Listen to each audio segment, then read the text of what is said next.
Chapter 21 of The Story of Dr. Dolittle. Home again. March winds had come and gone, April's showers were over, May's buds had opened into flower, and the June sun was shining on the pleasant fields, when John Dolittle at last got back to his own country.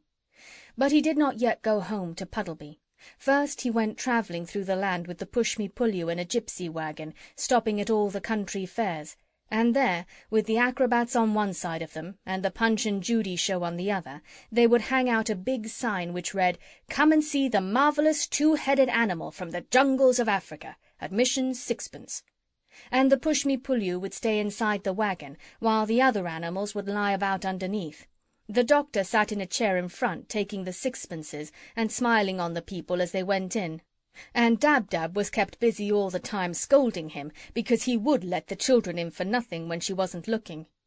And menagerie keepers and circus men came and asked the doctor to sell them the strange creature, saying they would pay a tremendous lot of money for him, but the doctor always shook his head and said, "No, the Pushmi-Pullyu shall never be shut up in a cage. He shall be free always to come and go, like you and me." Many curious sights and happenings they saw in this wandering life, but they all seemed quite ordinary after the great things they had seen and done in foreign lands. It was very interesting at first, being sort of part of a circus, but after a few weeks they all got dreadfully tired of it, and the doctor and all of them were longing to go home. But so many people came flocking to the little wagon and paid the 6 pence to go inside and see the Pushmi-Pullyu, that very soon the doctor was able to give up being a showman.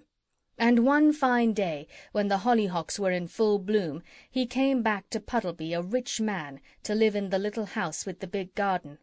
And the old lame horse in the stable was glad to see him, and so were the swallows, who had already built their nests under the eaves of his roof, and had young ones.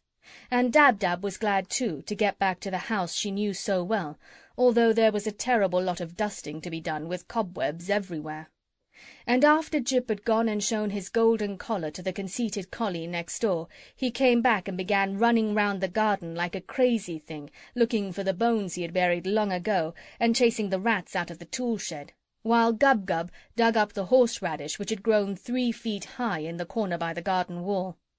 And the doctor went and saw the sailor who had lent him the boat, and he bought 2 new ships for him, and a rubber doll for his baby, and he paid the grocer for the food he had lent him for the journey to Africa, and he bought another piano and put the white mice back in it, because they said the bureau drawer was draughty.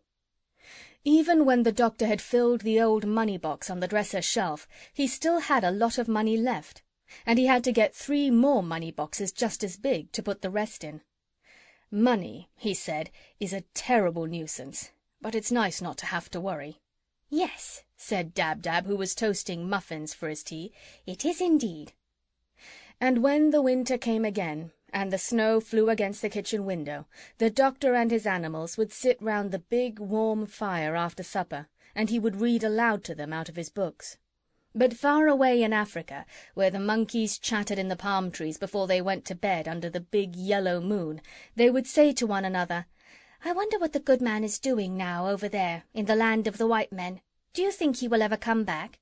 And Polynesia would squeak out from the vines, "I think he will. I guess he will. I hope he will."